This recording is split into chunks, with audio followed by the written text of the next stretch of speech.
Los Angeles was hot even after the sun had long since set. The skyscrapers of the city center glittered like shards of glass, reflecting neon and the lights of the nightlife. In the top-floor penthouse of one such tower, Elaine Walker stood in front of a full-length mirror, her silhouette silhouetted against the floor-to-ceiling windows. The dress she held in her hands black, with a low neckline and fabric that flowed like liquid silk, was her weapon. She knew how it would fit, hug every curve of her body, highlight her long legs, bare her shoulders. Elaine squinted at her reflection. Her dark brown hair was styled in loose waves, and her green eyes, lightly lined with smoky eyeliner, seemed cool despite the warm light from the chandelier. She threw her dress on the bed and went to the window. The city below was alive, pulsing like a heart that never slept. Elaine felt like she was part of it, wild, untamed, but somewhere deep inside her, there was an emptiness. She ran her finger along the glass, leaving a light trace on the perfectly clean surface. Her thoughts returned to Daniel. Her husband, probably in his office in Santa Monica, hunched over a screen where lines of code flowed like a river. Brilliant, but so distant. He was her anchor, her safe haven, but Elaine hated havens. She needed a storm. "You're late again," she muttered to herself, imagining Daniel checking his watch and frowning when she didn't answer his texts. He never got angry, never made a scene. That infuriated her even more. Where was his fire? Where was his passion? She wanted him to grab her wrists, push her against the wall, make her feel alive. But instead, he brought her home flowers and asked how her day was. Damn, that was boring. Elaine returned to her closet, fingering her shoes.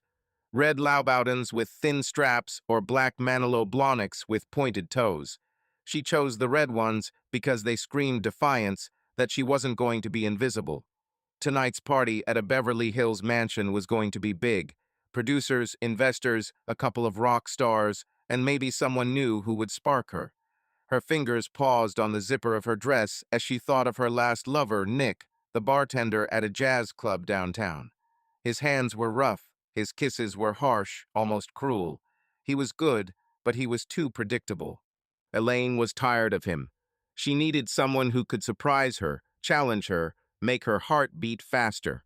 She pulled on the dress, zipping it up slowly, feeling the fabric hug her waist. The mirror showed a woman who knew what she wanted and knew how to take it. But there was a shadow in her eyes, a boredom that haunted her like a ghost. If you don't take everything from life, it eats you up, she thought, repeating her mantra. It was her justification, her religion. She wasn't just cheating on Daniel, she was saving herself from suffocation. Elaine picked up her clutch, dropped her lipstick and phone into it, and walked out of the bedroom. The elevator descended silently, and she looked at her reflection in the metal walls, adjusting a strand of hair. Her driver, Michael, was already waiting downstairs by the black Mercedes Maybach. He opened the door without looking up. "Where to today, Mrs. Walker?" he asked, his voice even, professional. "Beverly Hills, Grayson Mansion," Elaine said, sliding into the back seat. She saw Michael glance at her legs before he closed the door. It was a habit. Men always looked, and she used it like an artist uses a brush. The drive to Beverly Hills took half an hour. The city flashed past the window, brightly colored signs, palm trees, silhouettes of people heading out for the nightlife. Elaine pulled out her phone and scrolled through her messages. Daniel had texted her an hour ago. "Will you be home by midnight? I want to talk about next week's trip." She rolled her eyes and didn't respond. Instead, she opened a chat with Nick, but his latest message, "When will I see you, gorgeous?" made her feel only mildly irritated. She locked the screen and leaned back in her seat, staring at the ceiling. The Grayson Mansion was like a palace. Snow-white columns, huge windows with sparkling crystal chandeliers. The music, a mix of jazz and electronic beats, could be heard even in the driveway, where Maseratis and Teslas were lined up. Elaine got out of the car, adjusted her dress, and headed for the entrance. A security guard in a formal suit checked her invitation, a QR code on her phone, and nodded, letting her in. There was a sea of people inside. Women in designer dresses, men in tuxedos and expensive watches, waiters with trays of champagne. Elaine picked up her glass and took a sip, letting the bubbles tickle her throat. She moved slowly through the crowd, her gait calculated to attract attention. And they followed, men turning, women casting appraising glances. Elaine savored it, like a predator who knows her prey is close. She stopped at the huge window overlooking the pool, where the reflections of the lights flickered on the water. Her gaze slid over the crowd, searching for something or someone that might light a fire in her. And then she felt it, a gaze as heavy as a touch. She turned and met the eyes of a man standing in the shadow of a column. Tall, in a dark suit, with a light stubble and eyes that seemed to see right through her. His lips curved into a small smile, but there was no warmth in it, only a challenge. Elaine didn't look away. She took a step toward him, glass in hand, her movements fluid but full of intent. He stood still, letting her approach. When she stopped a few feet away, he spoke first. "You look like a man looking for trouble," he said, his voice low and slightly husky, like whiskey that had been aged too long. Elaine raised an eyebrow, a smile tugging at her lips. "Maybe I've already found them." He chuckled, and there was something dangerous about the sound, like the click of a gun. "Lucas Kane," he said, holding out his hand. His fingers were warm, but his grip was firm, almost commanding. "Elaine Walker," she said, holding his hand a little longer than necessary. "What are you doing at a party like this, Lucas? You don't seem like the type to chatter." "I'm here for work," he said, his gaze never leaving hers. "But sometimes work can be exciting." Elaine felt her pulse quicken. This man was not like her usual lover. There was something wild and controlled about him, like a fire that burned steadily but could flare up at any moment. She took another sip of champagne to hide the slight tremor in her fingers. "What's your job?" she asked, leaning in a little closer. Her voice was softer, almost intimate. Lucas leaned toward her, his breath brushing her ear. "I solve problems, especially the ones people choose to hide." Elaine froze. His words were a hint, a subtle jab she couldn't ignore. She straightened, her smile growing a little sharper. "So, do you think I have problems that need to be solved?" she asked, her tone playful but slightly threatening. Lucas looked at her, his eyes narrowing as if he were assessing her the way a chess player might assess the board before making a move. "Everyone has secrets, Elaine. It's just a matter of how well you hide them." Her heart skipped a beat. Did he know? Or was he bluffing? She couldn't tell, but this feeling, a mixture of fear and excitement, was exactly what she craved. She laughed, throwing her head back to relieve the tension. "You're brave, Lucas Kane. I like it. But be careful, I bite." "I'm counting on it," he replied, and there was so much confidence in his voice that Elaine felt her skin crawl. They continued to talk, their dialogue like fencing, every word, every glance a calculated blow. Lucas said he was a private detective, but his words were evasive. He did not give details. Elaine, in turn, played the role of a socialite, but her questions were sharp. She tried to understand what was hidden behind his mask. He offered her a deal. He could help her keep her secrets hidden if she agreed to be his guide into the world of the elite, where he was not allowed. Elaine did not immediately answer, but the sparkle in her eyes said that she was intrigued. The party continued, but for Elaine, everything around her became a backdrop. Lucas Kane was like a magnet, drawing her attention. When he finally left, leaving her his business card with his phone number, she felt like the night was just beginning. She stared at the card, her fingers tracing the embossed letters of his name. Something told her that this man would change her life, and not necessarily for the better. Elaine arrived home just after midnight. The penthouse was quiet, except for the faint hum of the air conditioner. Daniel was asleep, or so she thought. She kicked off her shoes at the door and walked into the bedroom, tossing her clutch on the dresser. Her figure was reflected in the mirror, and for a moment she stared at her own face. The hint of boredom was gone, replaced by something new, anticipation. Lucas Kane was more than just a man. He was a mystery, a challenge, a danger, and Elaine Walker had never been one to resist danger. She went to bed without waking Daniel. But in the darkness, while the city outside the window continued to burn with its lights, she could not fall asleep. Her thoughts were full of Lucas, his voice, his look, his promise. And somewhere in the back of her mind, a thought flashed. What if he knows more than he says? What if he has already started his game? Daniel Walker's Santa Monica office was an oasis of order in the chaotic world of tech. Tinted glass walls, a minimalist dark oak desk, 3 monitors where lines of code flowed like digital blood. Outside the window, the Pacific Ocean lapped lazily at the shore, but Daniel wasn't looking. His eyes were glued to the screen, where the encryption algorithm, his brainchild, his Mona Lisa, was slowly taking shape. It wasn't just software. It was the key to a future where data could be protected from any intrusion. But cryptography was far from his mind today. Daniel leaned back in his chair, his fingers hovering over the keyboard. He took off his glasses and pinched the bridge of his nose. For the third day in a row, Elaine had gotten home after midnight, her phone unanswered, her explanations sounding like a rehearsed script. Meeting up with friends, work dinner, worked late. He wasn't paranoid, but his mind, accustomed to finding vulnerabilities in systems, was starting to notice inconsistencies. The scent of someone else's cologne on her scarf, the one she'd left in the hallway. The faint smudge of lipstick on the wine glass she'd left in the dishwasher, a shade she'd never worn. And her eyes, they no longer sparkled when she looked at him. They were blank, like a screen in sleep mode. Daniel was not a man to make a scene. Emotions to him were like badly written code, a mess that needed to be fixed. He was used to solving problems with logic, step by step, like debugging a program. And now his marriage was a program with a bug that he was going to fix. He opened his laptop and launched his own app, a monitoring tool he'd built to test network security. He'd installed it on Elaine's phone months ago, disguised as a system update. This wasn't spying, he told himself. It was insurance. He typed in her number, and the screen filled with data, calls, messages, geolocation. His fingers froze when he saw a text thread from an unknown number, not saved in her contacts. Today at 10 p.m. Bliss. Don't be late. Read the last message, sent last night. Daniel frowned. Bliss was a trendy jazz club in downtown, a place Elaine had never gone to, at least not with him. He scrolled through the message history.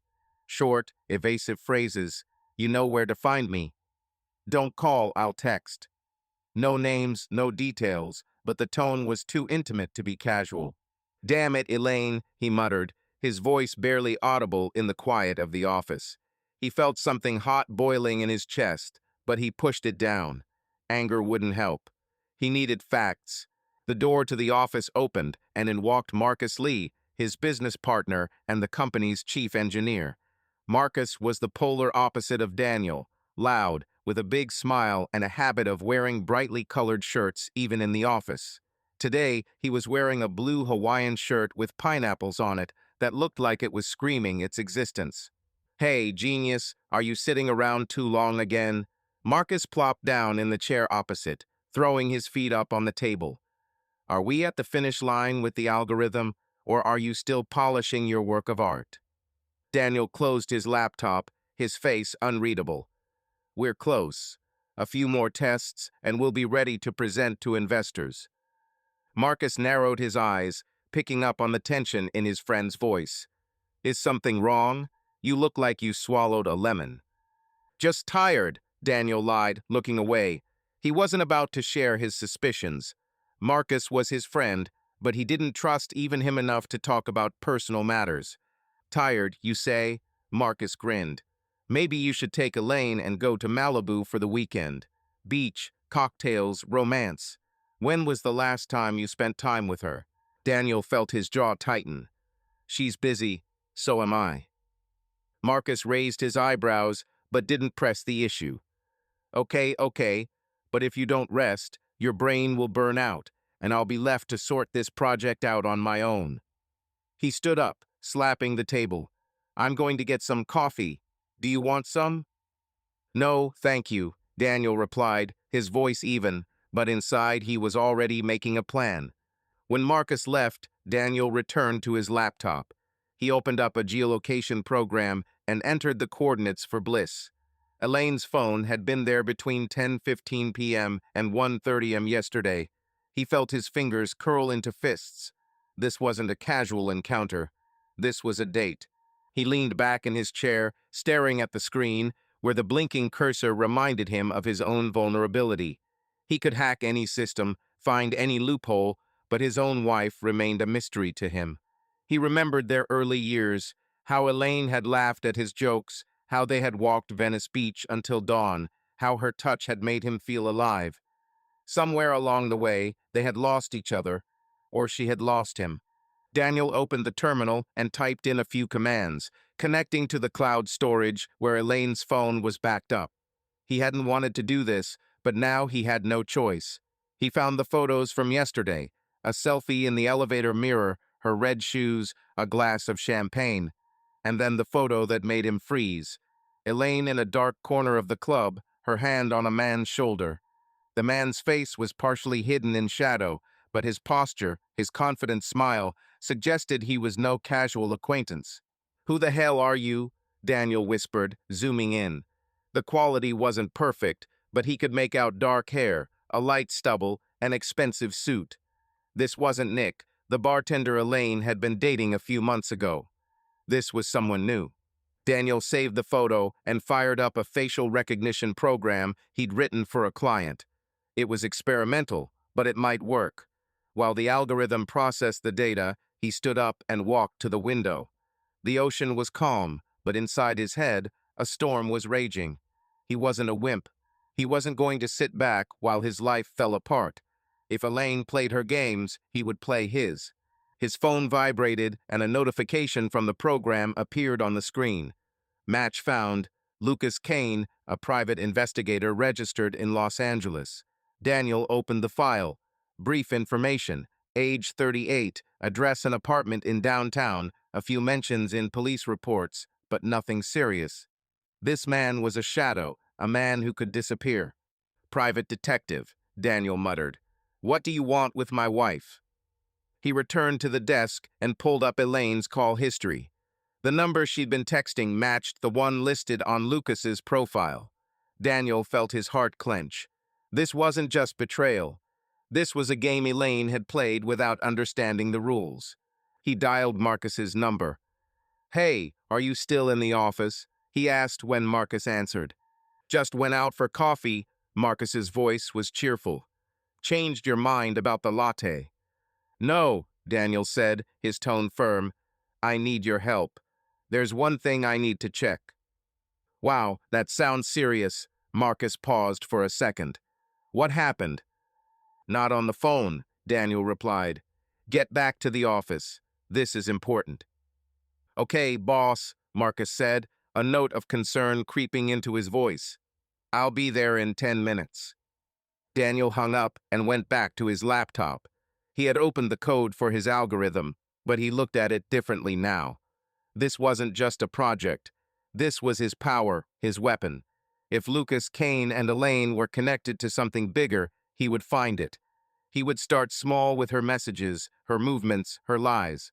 But he wouldn't stop until he had uncovered the whole truth. When Marcus returned, he brought with him the smell of coffee and a hint of irritation. "What's the urgency?" he asked, setting his glass down on the table. "You look like you're ready to hack the Pentagon." Daniel turned the laptop toward him.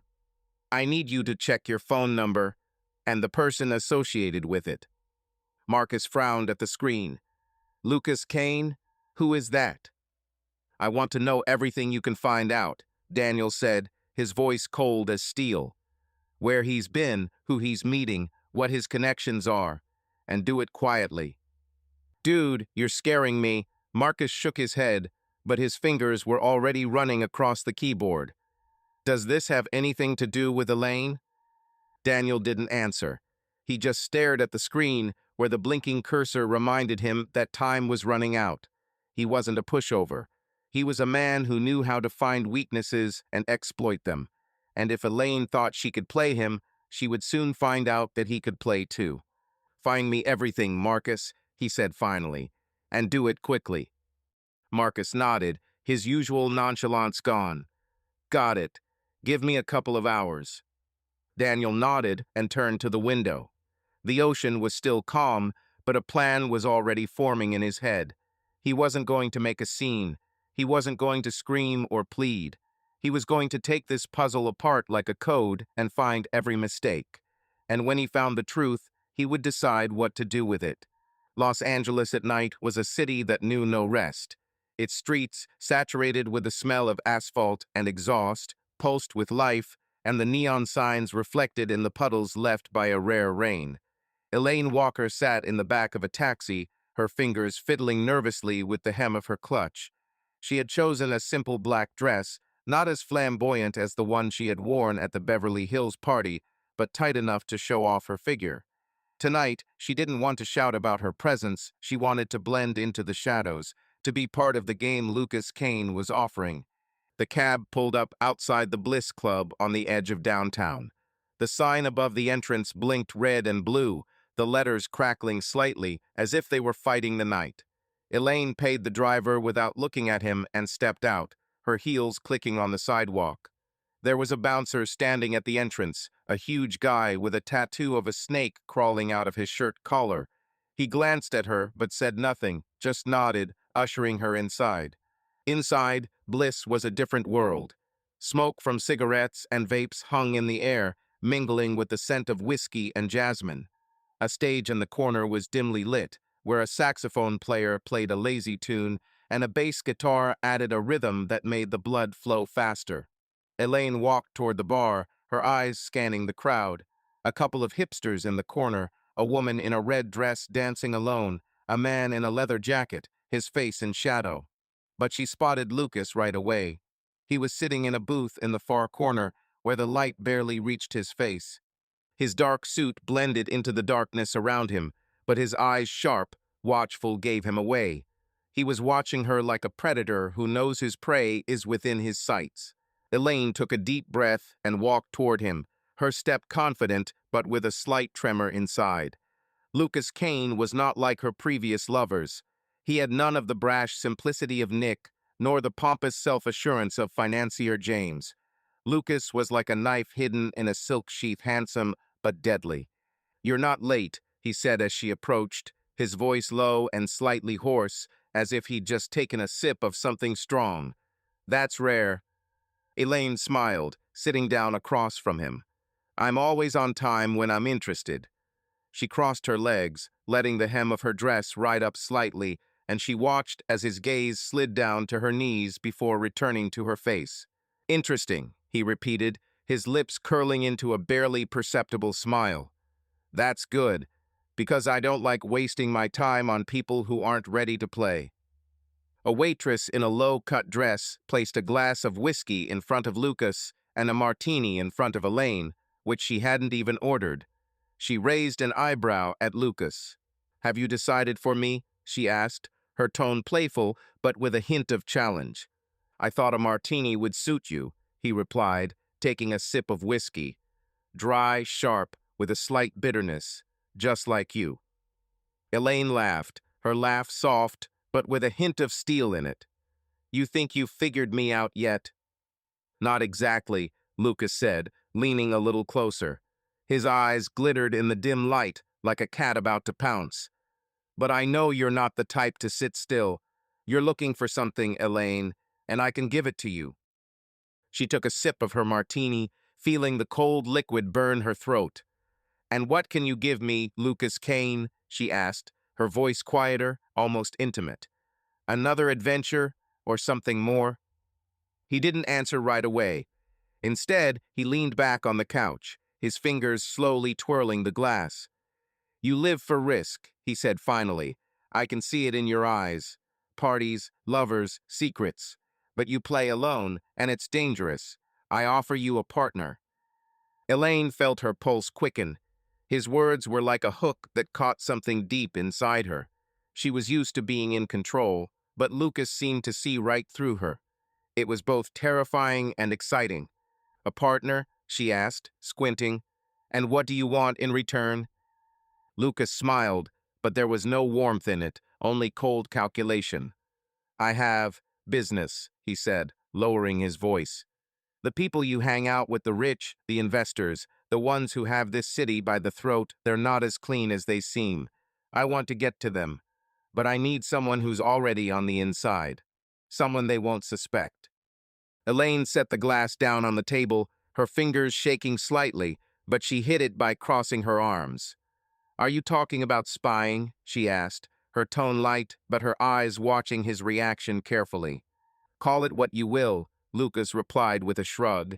"I know you have your secrets, Elaine, and I can help you keep them. No one will know about your hobbies. Not your husband, not anyone else. In exchange, you will be my eyes. A few parties, a few conversations. Nothing complicated." Elaine felt her heart tighten. He knew. Not just suspected, he knew about her lovers, about her double life. She should have been scared, but instead something else flared inside her excitement. Lucas was offering a game, and it was too tempting to refuse. "Are you blackmailing me?" she asked, her voice calm but threatening. Lucas shook his head.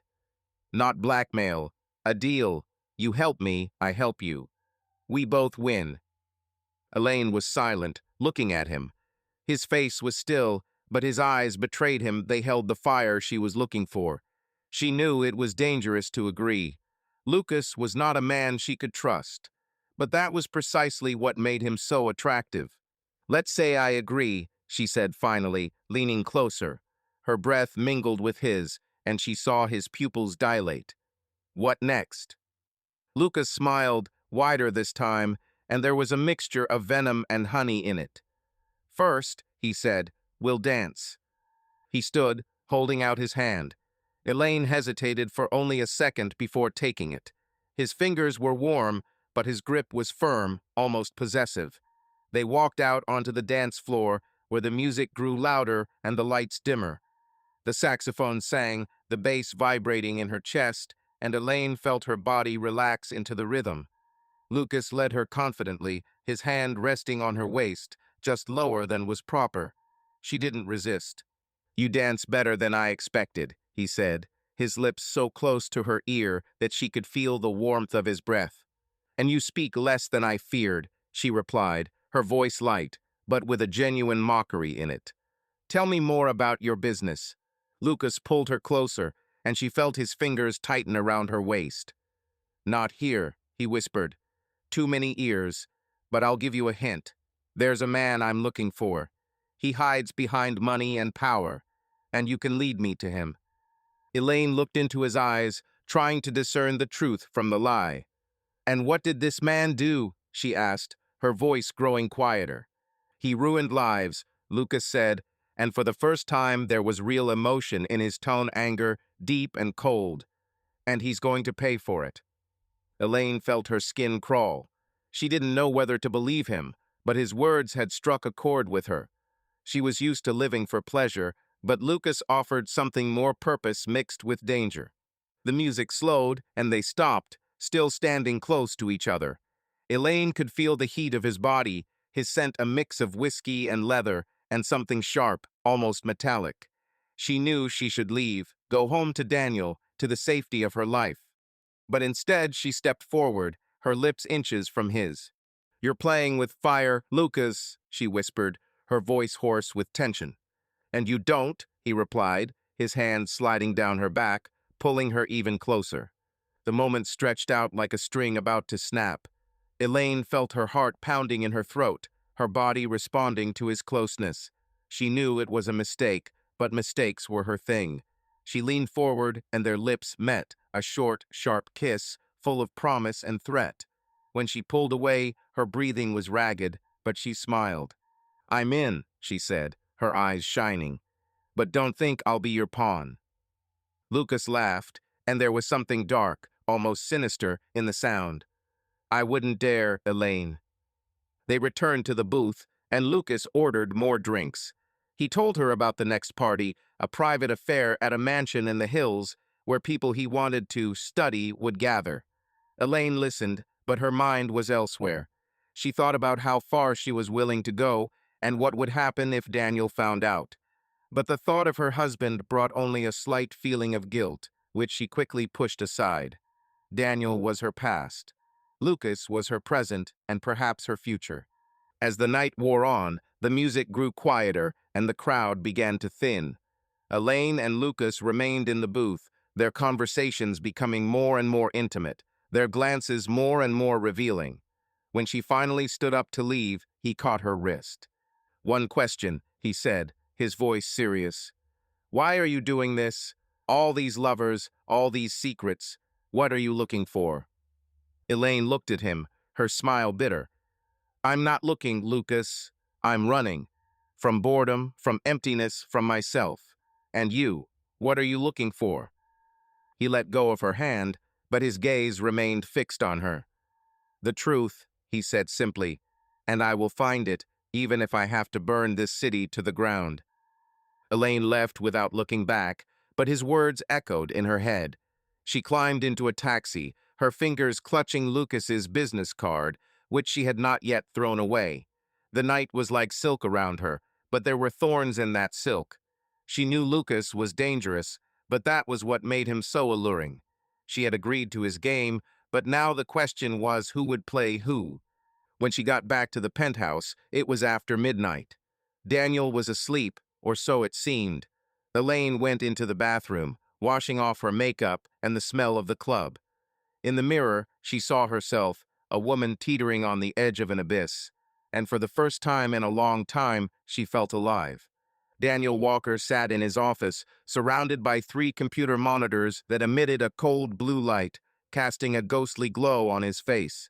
Outside, Santa Monica slumbered in the morning sun, but inside the office, time seemed to stand still. The code on the screen was his sanctuary, his fortress, but today he couldn't focus. His thoughts swirled around Elaine, her late returns, her evasive answers, her scent mingled with someone else's cologne. And now Lucas Kane, the man whose face he'd seen in a grainy photograph from a Bliss camera. Daniel wasn't a man given to emotion, but right now his chest was filled with a cocktail of anger, curiosity, and something else he didn't want to call pain. He leaned back in his chair, his fingers tapping a rhythm he didn't even notice on the table. His monitoring software on Elaine's phone was working flawlessly. Over the past 2 days, he'd collected enough data to map her movements. A party in Beverly Hills, a jazz club called Bliss, the Standard in West Hollywood. Each marker on the map was a stab in the heart, but Daniel didn't let it get to him. He was an analyst, a vulnerability hunter. If Elaine was hiding something, he'd find it. If Lucas Kane was a threat, he'd deal with him too. Daniel opened up the geolocation app and entered new parameters. Elaine's phone showed her location, a coffee shop in downtown, 10 minutes from the office. He frowned. She'd said she'd be at a yoga class. Another lie. He saved the data and switched to another screen, where he ran a script to hack into the Standards database. It wasn't hard, their security was outdated, with holes he could exploit blindfolded. 20 minutes later, he had access to the previous night's CCTV footage. A black and white image appeared on the screen. A hotel lobby, marble floors, potted palms, a reception desk. Elaine entered the frame at 11:47 p.m., her dress dark. Form-fitting hugged every curve of her body, and Daniel felt his throat tighten. She wasn't alone. Lucas Kane was walking next to her, his arm casually around her waist, and her laughter silent on the recording seemed too vivid, too real. They stepped into the elevator, and the camera changed angles. Their faces were closer now, her hand on his chest, his lips whispering in her ear. The elevator doors closed, and the footage ended. Daniel froze, his fingers curling into fists. He hadn't been prepared for how hard this would hit. He knew Elaine was cheating, the clues were everywhere, but to see it, to see her with someone else, was like a knife. But the anger quickly gave way to cold determination. He wasn't going to make a scene or break any dishes. He was going to figure out who Lucas Kane was and what he wanted. And if Elaine was a pawn in his game, Daniel was going to make sure it was turned against him. He pulled up the profile he'd found yesterday for Lucas. A private investigator, 38, with a shady past, but no serious criminal record.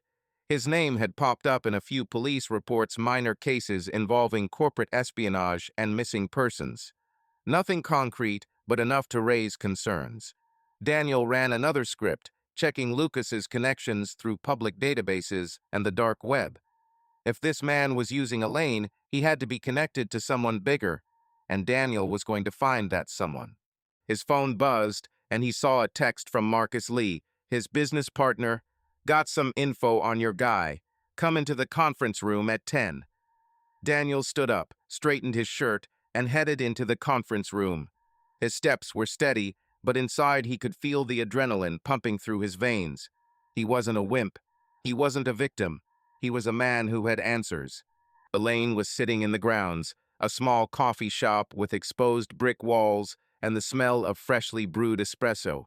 She was holding a latte, but her gaze was fixed on Lucas, who sat across from her. He looked different in the daylight. His stubble seemed a little more sloppy, and the dark circles under his eyes betrayed the sleepless nights. But his eyes, keen, attentive, still kept her on edge. "Are you sure you're ready?"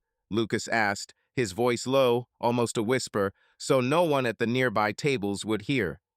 "This isn't a game for those who are afraid of getting dirty." Elaine smiled, her lips curling into a slight sneer. "You think I'm afraid?" She leaned back in her chair, her fingers swirling her teacup.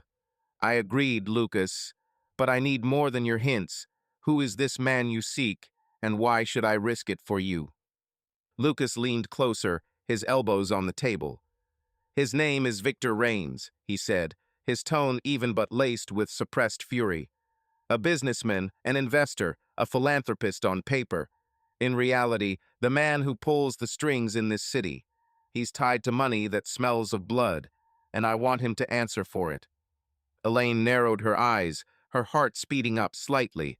Victor Rain's name was familiar. She'd seen him at charity balls, on guest lists at private parties.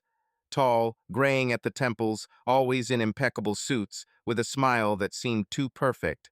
She'd never spoken to him, but she knew he was the kind of guy who never showed up without an entourage. "What did he do?" she asked, her voice cautious, but her curiosity getting the better of her. "Why are you so obsessed with him?" Lucas looked away, his fingers tightening on the edge of the table. "It's personal," he said after a pause. "Let's just say he took something important from me, and I won't stop until he pays." Elaine felt her skin crawl. She was used to men who played their games for money or power, but there was something different about Lucas, an obsession that made him both frightening and alluring. She leaned closer, her voice softer. "You asked me to spy on a man who can destroy me with one phone call," she said. "And all I get in return is your promise to keep my secrets. That's not very generous, Lucas." He smiled, but there was no warmth in it. "I can give you more, Elaine," he said, his eyes glittering. "You don't just want to keep your secrets. You want to live, to feel. I can see it in you. You're tired of your penthouse, of your husband, of this cage you're trapped in. I can give you freedom." Elaine paused, her fingers hovering over her cup. His words had hit home, and she hated him for it. She hated that he saw her so clearly, that he knew how to manipulate her desires. But at the same time, she couldn't look away. Lucas was like a mirror, showing her the truth about herself. "What should I do?" she asked finally, her voice almost a whisper. "Next party," Lucas said, his tone businesslike. "Rains's Malibu mansion. You're already invited, I checked. Talk to people, listen to their whispers. Find me something that ties Rains to the cryptocurrency schemes. And be careful. He's not who he seems." Elaine nodded, but her mind had already raced ahead. She imagined the mansion full of people, their smiles hidden by knives. She imagined Lucas looking at her, his hands touching hers, their game growing more dangerous. And somewhere in the back of her mind, a thought flickered about Daniel. What if he found out? But she pushed the thought away. Daniel was too busy with his codes to notice her world was crumbling. "I will do it," she said, her voice firm. "But don't think I'm doing it for you. I'm doing it for myself." Lucas smiled, genuinely this time. "I never doubted it," he said, raising his coffee in a mock toast. Meanwhile, back at the office, Daniel met with Marcus in a conference room. The frosted glass walls gave the illusion of privacy, but Daniel still kept his voice low when he spoke. "What did you find?" he asked, sitting down opposite Marcus. Marcus opened his laptop, his fingers flying across the keyboard. "Your guy, Lucas Kane, is an interesting guy," he said, his tone a mix of admiration and wariness. "Officially, he's a private investigator, licensed, mostly working for corporations. But dig deeper, and things get murky. He's connected to several cases that don't smell good. Suspected extortion, blackmail, even one missing witness case. Nothing's been proven, but the guy's no angel." Daniel nodded, his face unreadable. "What else?" "It leads to Victor Rains," Marcus continued, opening the file with the photo. A man in his 50s appeared on the screen, with graying temples and a smile that seemed cut out of a magazine. "Rains is a big player. An investor owns half the startups in Silicon Valley.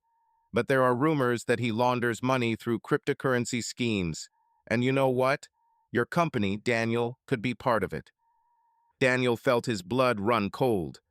"What do you mean?" he asked, his voice sharp. Marcus sighed, rubbing his neck. "I checked the financial flows. Several transfers to our company accounts look strange. They're going through shell companies registered in the Caymans. I'm not saying we're involved, but someone is using our infrastructure, and I'm willing to bet Lucas Kane is after it." Daniel was silent, his mind racing.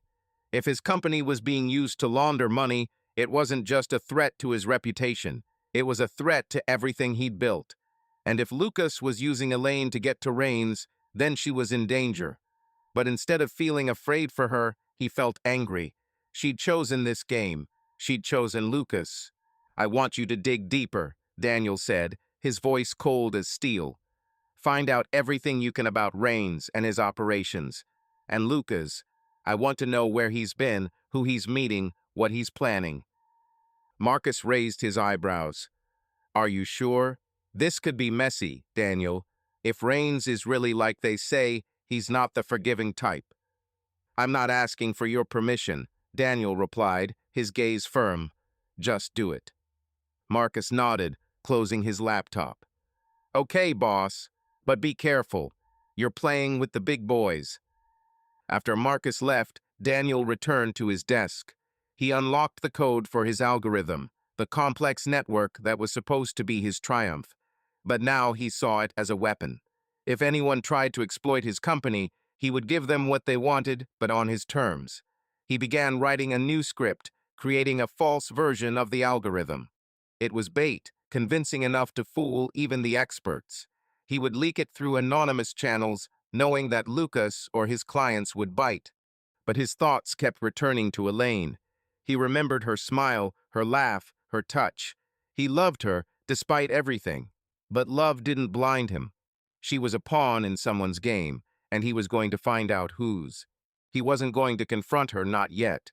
He would play the long game, like a chess player who can see the board 10 moves ahead. Elaine returned home at noon, her head full of Lucas and his words. She dropped her bag on the couch and walked into the kitchen, pouring herself a glass of wine. The penthouse was empty, as it always was when Daniel was in the office. She walked to the window, looking out at the city that seemed so far away despite its proximity. She thought about Lucas, about his offer, about Victor Rains. She knew she was getting into something dangerous, but this was exactly what she craved: the adrenaline, the risk, the feeling of being alive. Her phone buzzed, and she saw a text from Lucas. "Malibu, tomorrow, 8 p.m. Don't let me down." She smiled, her fingers hovering over the screen. She wasn't going to let me down, but she wasn't going to be his puppet either. Elaine Walker always played by her own rules, and Lucas Kane was about to find out. She didn't know that at the same time, Daniel was looking at her location on his screen, his fingers typing the code that would change everything. The game was on, and neither of them were going to lose. The dim light from the chandeliers reflected off the mirrored walls of the top floor room at the Standard, creating the illusion of endless space where shadows and reality merged into one. Elaine Walker stood by the window, her fingers wrapped around a glass of red wine, her gaze sliding over the flickering lights of Los Angeles. The city below was a living thing, pulsing, inviting, but it was not on her mind today. Lucas Kane, leaning against the wall a few feet away, was the center of her world at that moment. His dark jacket was casually unbuttoned, his shirt slightly rumpled, and his eyes, sharp as blades, never left hers. "You look tense," he said, his voice low, with a hint of mockery that always made her skin crawl. "Is it because of me, or because of what you're about to do?" Elaine turned to him, her lips curling into a half-smile. "Perhaps both," she said, taking a step closer. Her dress, a deep emerald, with a neckline that left little to the imagination, rustled as she moved, and she knew he was taking in every detail. "You ask a lot of me, Lucas. I want to know if it's worth it." Lucas pushed off the wall, his movements as fluid as a panther's, and in a second he was beside her, so close she could feel the heat of his body. "It's worth it," he said, his fingers brushing her wrist, squeezing lightly. "I promised you freedom, Elaine, not just from your husband, but from all of this." He nodded toward the window, where the city glowed like a trap of neon and glass. "But for that, I need you. And what's in Daniel's office?" Elaine felt her pulse quicken. Lucas was asking the impossible to steal the prototype algorithm her husband had been working on. She knew it wasn't just code. It was Daniel's life's work, his obsession, his ticket into history, and Lucas wanted her to betray him. Part of her, the part that craved the adrenaline, was ready to agree. But the other part, the part that still remembered the way Daniel had looked at her in their early years, hesitated. "You're asking me to risk everything," she said, her voice quieter than she'd intended. "If Daniel finds out, he'll—" She trailed off, unsure how to finish. What would Daniel do? She'd always found him predictable, but he'd been acting differently these days. His questions had become sharper, his gaze more intent. Yesterday, when she got home, he'd asked where she'd been, with a tone that made her heart skip a beat. It wasn't just a question. It was a test. Lucas leaned closer, his lips almost touching her ear. "He won't know," he whispered, his breath sending shivers down her spine. "I'll make sure of it. You and me, Elaine, we can leave here. A new city, a new life. No cages, no rules." She pulled back, her eyes meeting him. "You sound like someone who knows how to manipulate," she said, her tone light but steely. "Why should I trust you?" Lucas smiled, a mixture of danger and charm in his smile. "Because you're already in," he said, his fingers sliding down her arm, leaving a hot trail. "And you know I'm not lying. You can feel it." Elaine didn't answer. Instead, she stepped forward, her body pressed against his, and kissed him hard, almost fiercely, as if to prove she was still in control. Lucas responded with equal force, his arms wrapping around her waist, pulling her closer. The mirrored walls reflected their silhouettes, creating the illusion that they were not alone, that their passion was multiplying endlessly. Elaine felt her body giving in, her mind drowning in the moment, but somewhere in the back of her mind, a thought flickered. This is too dangerous. Lucas was more than just a lover. He was a hurricane that could destroy everything in his path. When they pulled away, her breathing was ragged and his eyes were burning. "Will you do it?" he asked, his voice hoarse but urgent. Elaine looked at him, her fingers still touching his chest. "I'll think about it," she said, her voice firm despite the storm inside her. "But don't push me, Lucas. I'm not one of your pawns." He laughed, and there was something dark, almost sinister, in the sound. "I would never dare," he said, but his eyes said something else. In his Santa Monica office, Daniel Walker sat in front of his computer screen, his fingers flying across the keyboard, but his mind was elsewhere. He'd finished creating a decoy version of his algorithm code that looked convincing enough to fool even an expert, but contained a hidden vulnerability. It was bait, and he was going to leak it through anonymous channels, knowing that Lucas or his clients would bite. But his plan wasn't just about protecting the company. It was about finding out just how deep Elaine was in this game. He opened the monitoring program and checked Elaine's location. The Standard Hotel again. His jaw clenched, but he suppressed his anger. Instead, he pulled out his phone and dialed Marcus. "Are you still in the office?" he asked when Marcus answered. "Where else would I be?" Marcus's voice was tired, but with the usual mockery. "You know I live here. What happened?" I need you to check one more thing, Daniel said, his tone cool and businesslike. I'll send you an IP address. I want to know who's tried to access our servers in the last 48 hours. Seriously, Marcus whistled. You think someone's already targeting your algorithm? Just do it, Daniel replied without going into details. Okay, boss, Marcus said, but you owe me a pizza, or I'll start charging you overtime. Daniel didn't respond to the joke. He hung up and turned back to his monitor. His plan was simple, but risky. He knew Lucas was after something related to his company, and he suspected it had to do with Victor Raines. Raines' name had popped up in Marcus's reports too often to be a coincidence. If Lucas was using Elaine to get to Raines through his company, Daniel would make sure they both fell into his trap. But his thoughts kept returning to Elaine. He remembered how she had looked that morning, drinking coffee in their kitchen. Her hair was pulled back into a messy bun, her eyes tired but still beautiful. He wanted to grab her, shake her, ask her why she was doing this. But instead he simply said, "You were late last night." Her answer, "I was out with friends," was as empty as all her excuses. But he saw the way her fingers twitched as she set the cup down. She knew he suspected, and that was his first clue. Daniel decided to take things a step further. He wrote a short text and sent it to Elaine's phone from an anonymous number he'd created through a virtual server. "Are you sure you know who you're talking to? Check his pockets." It was a small thing, but enough to raise doubts. He didn't want her to know he was following her yet, but he wanted her to start asking questions. Elaine returned to the room after her shower, her hair damp and her body wrapped in a soft hotel robe. Lucas lay on the bed, his hands behind his head, his eyes watching her with lazy confidence. "You're still thinking," he said, his voice soft but menacing. "It's dangerous, Elaine. Too much thinking can ruin everything." She approached the bed, her movements slow, deliberate. "You're in too much of a hurry," she replied, sitting down next to me. "If I do this, I need to know you won't let me down." Lucas propped himself up on his elbows, his face inches from hers.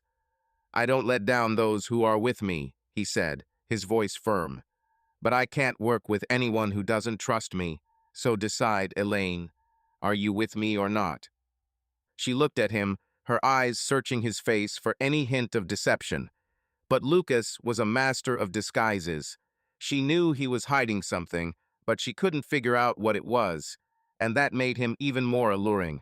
She leaned in and kissed him again, but this time it was slow, almost painful, as if she was trying to coax the truth out of him. When they pulled away, she said, "I'll do it, but on my terms. I want to know everything, Lucas. No secrets." He nodded, but his smile was too confident, too smug.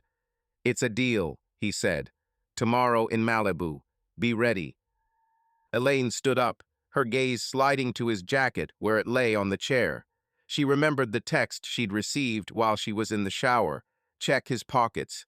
She didn't know who had sent it, but the words stuck in her head. When Lucas turned away to answer the call, she quickly walked over to his jacket and reached into the pocket. Her fingers brushed something hard, a small USB drive. She tucked it into her palm and walked back to the bed, her heart racing. "Who called?" she asked, trying to make her voice sound natural. "Nobody important," Lucas replied, but his gaze was sharp, as if he'd noticed her movement. "Just work." Elaine smiled, but her mind was elsewhere. She didn't know what was on that drive, but she was going to find out. Lucas might be her ticket to freedom, but he could also be her end. And she wasn't going to let him win this game. Daniel got home late, the penthouse empty. He knew Elaine was at the hotel. His program had pinpointed her location. He poured himself a whiskey and walked to the window, looking out at the city. His plan was working, but every step was like walking through a minefield. He loved Elaine, despite everything, but her betrayal had cut deeper than he could admit. He wanted to save her, but first he had to save himself. And if that meant destroying Lucas Kane, he was willing. He opened his laptop and checked the report from Marcus. The transfers to the company's accounts were indeed linked to shell companies, and they all led to Victor Raines. Daniel knew this was just the beginning.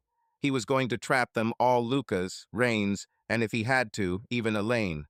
But deep down, he hoped she would choose him. Because despite everything, he still saw in her the woman he had fallen in love with all those years ago. The morning sun filtered through the blinds of Daniel Walker's office, painting thin lines across his face. He hadn't slept in nearly 24 hours, but his fatigue didn't interfere with his concentration. The web of financial transactions he and Marcus Lee had unearthed over the past few days unfolded on his computer screen. Each line, each transfer, was a puzzle piece that formed a terrifying picture. His company, his baby, was being used to launder money, and at the center of that web was Victor Rains, the man whose name kept cropping up in their investigation, like a shadow they couldn't pin down. Daniel leaned back in his chair, his fingers tapping the edge of his desk. He wasn't naive the tech world was full of dirty deals, but the idea that his own company, built from scratch, had become a tool for criminals burned inside him. Even worse was the knowledge that Elaine, his wife, had been drawn into this game through Lucas Kane. Daniel knew Lucas was more than just a private investigator. His actions, his connections, his obsession with Rains spoke of a personal vendetta that went far beyond professional interest. And Elaine, with her adrenaline-hungry nature, was the perfect target for such a man. He opened the monitoring software he used to spy on Elaine. Her phone showed that she was at home, in their penthouse in downtown Los Angeles. But yesterday, she was back at the Standard with Lucas. Daniel had seen them on the security footage, their closeness, their glances, their touches. This was more than just cheating. This was a deal, and he was going to find out whose side Elaine was playing for. "Are you still digging?" Marcus Lee's voice came from the door. He walked in carrying 2 cups of coffee from a nearby coffee shop. His Hawaiian shirt, this one with a palm tree pattern, looked out of place in the sterile office environment. Daniel took the coffee, but didn't take a sip. "Did you find anything on the recent transactions?" he asked, his voice level, but with a hint of steel. Marcus plopped down in the chair opposite, opening his laptop. "Oh yeah," he said, his fingers flying across the keyboard. "You were right. These Cayman transfers aren't just random infusions. They're going through 3 shell companies, all registered to front men. But if you dig deeper, it all points to Rains. His name doesn't appear anywhere directly, but one of the firms rents an office in a building owned by his holding company. Too many coincidences." Daniel nodded, his gaze glued to the screen where the transaction map resembled a web. "What about our company? How are they using us?" Marcus sighed, rubbing his neck. "It's clever. They're embedding their transactions into our legitimate payments. We process hundreds of transactions a day, licenses, subscriptions, consultations. They're hiding their money in that flow, using our crypto transfer API. Your algorithm, Daniel, it's perfect for this. Impenetrable, anonymous. They've turned your operation into their laundromat." Daniel felt his jaw tighten. His algorithm, his pride, was designed to protect data, not hide crimes. He stood and walked to the window, looking out at the ocean, which seemed too calm for his mood today. "And Lucas Kane?" he asked without turning around. "What did you find out about him?" Marcus opened another file, his voice quieter. "This guy is a walking mystery. Officially, he's a detective, but his tracks on the dark web tell a different story. He's worked for several shady clients, including one connected to Rains. But here's the interesting thing. About 3 years ago, Lucas was involved in a case where his partner went missing. A man named James Carter, also a detective. The case was hushed up, but rumors say Rains was involved. Since then, Lucas has been possessed. He's not just hunting Rains, he wants to destroy him." Daniel turned, his eyes narrowing. "So it's personal," he said, his voice cold, but inside he could feel the puzzle coming together. "He's using Elaine to get to Rains, but why would she agree?" Marcus shrugged, his expression growing serious.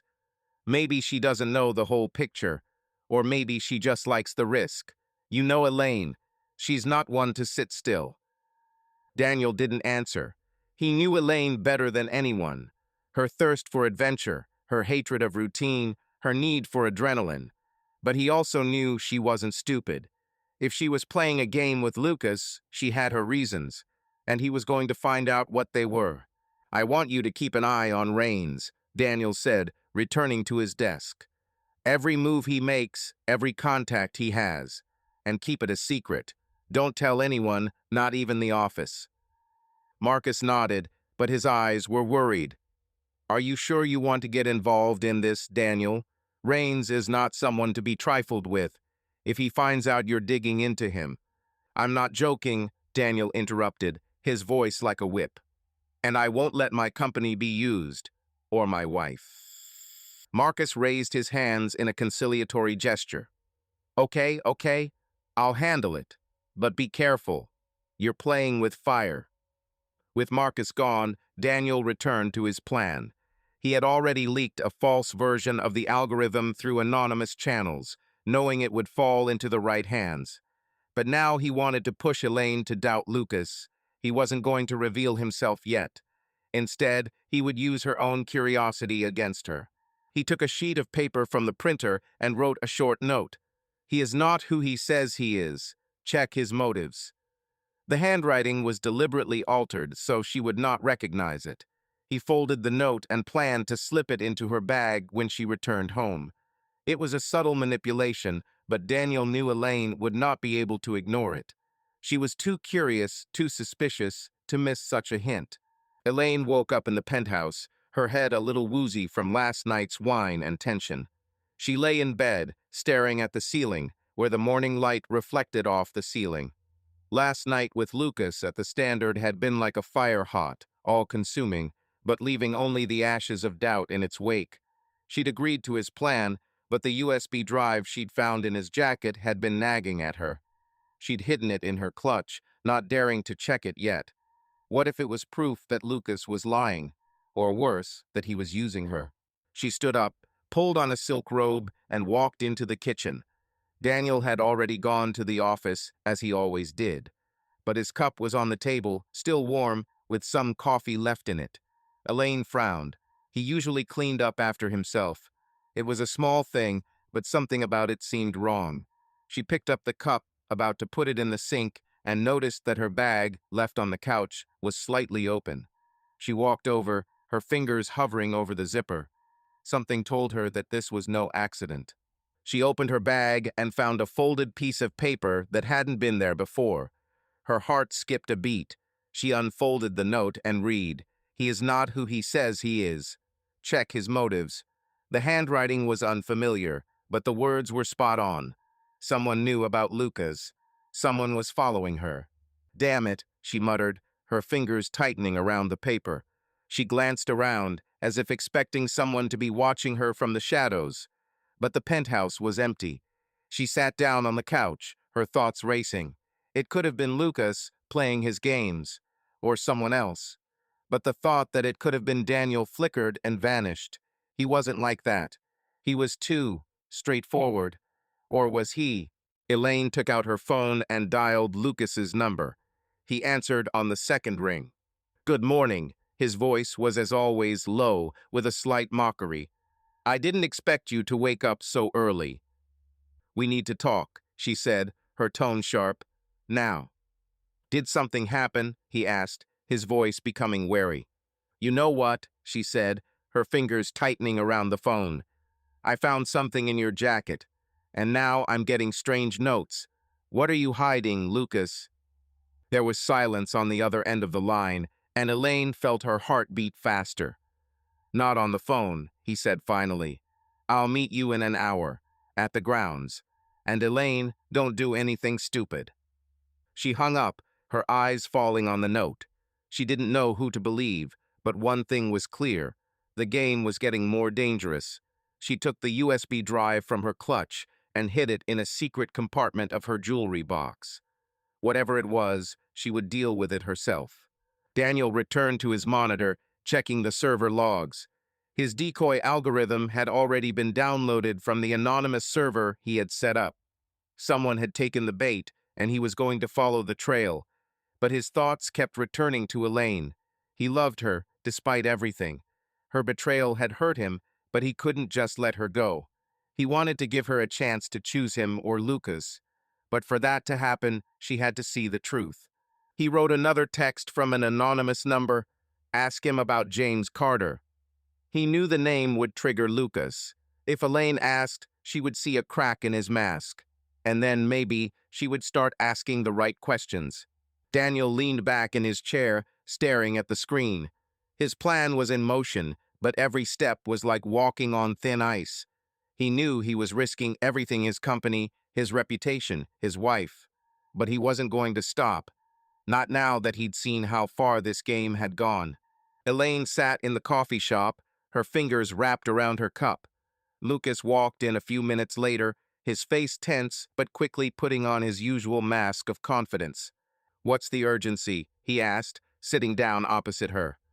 "Did you find something in my jacket? That's curious." Elaine looked him in the eye, her gaze cold. "A USB drive," she said. "What's on it, Lucas? And who is James Carter?"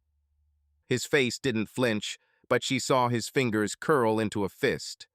"You were going through my things," he said, his voice calm but threatening. "That's not very polite, Elaine." "And blackmail me politely," she retorted, leaning closer. "I agreed to your game, but I'm not blind.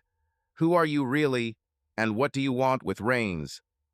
Lucas was silent, his eyes searching hers as if he was deciding how much to say. "James Carter was my partner," he said finally, his voice quieter than usual. "He's dead, and Rains is to blame. That's all you need to know." Elaine felt her heart tighten. She hadn't expected such honesty, but it didn't calm her. "That's not all," she said. "You're asking me to steal from my husband.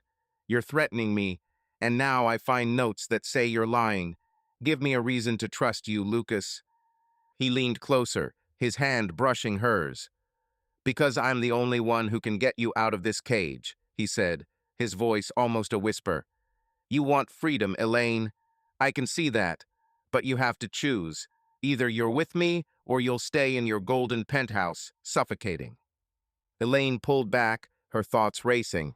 She wanted to believe him, but the note and the USB drive told a different story. She stood up, her voice firm. "I'll think about it," she said. "But if you're lying, Lucas, you'll regret it." She left without looking back, but her heart was beating as if she was running. The game was getting harder and harder, and she didn't know whose side she would end up on. Elaine Walker stood at the window of her penthouse, her fingers wrapped around the thin steel key she'd stolen from Lucas Kane's pocket the last time they'd met at the hotel. The key was cold, almost scalding, as if it held secrets she wasn't ready to know. Outside, Los Angeles sparkled with neon lights, but her gaze was focused inward, where her thoughts were a tangle of fear, excitement, and something else, a sense that she'd gone too far. Lucas wasn't just a dangerous man. He was a maze where every turn promised either freedom or a trap. She knew she should check the USB drive she'd found in his jacket, but her laptop couldn't open it. The data was encrypted. That only made her more suspicious. The anonymous note that had been slipped into her bag was still in her jewelry box, its words searing. "He's not who he says he is. Check his motives." The name James Carter she'd thrown at Lucas in the coffee shop had caused a reaction in him. He couldn't quite hide. His eyes darkened, his fingers curled into a fist. It was a crack in his mask, and Elaine was about to crack it further. She glanced at her watch. 9:30 p.m. Lucas was waiting for her at Bliss in an hour, but she wasn't going there. Not today. Instead, she decided to use the key. His downtown apartment was her only chance to find out the truth. She pulled on a dark trench coat that hid her figure and slipped the key into her pocket.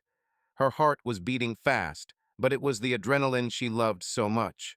She felt alive, even if every step brought her closer to the abyss. Lucas's apartment was in an old building on the edge of downtown, where the neon signs mingled with the smell of damp asphalt. Elaine parked in an alley, away from the streetlights, and climbed the creaky stairs to the third floor. The hallway was narrow, with threadbare carpet and dim light. She stopped in front of the door marked 3B, her fingers shaking as she inserted the key into the lock. The click was barely audible, but to her it sounded like a gunshot. The inside of the apartment was surprisingly bare. A worn leather couch, a desk covered in papers, and an old laptop plugged in to charge. On the wall was a board covered with photographs, newspaper clippings, and a map of Los Angeles studded with red pins. Elaine walked closer, her eyes scanning the pictures.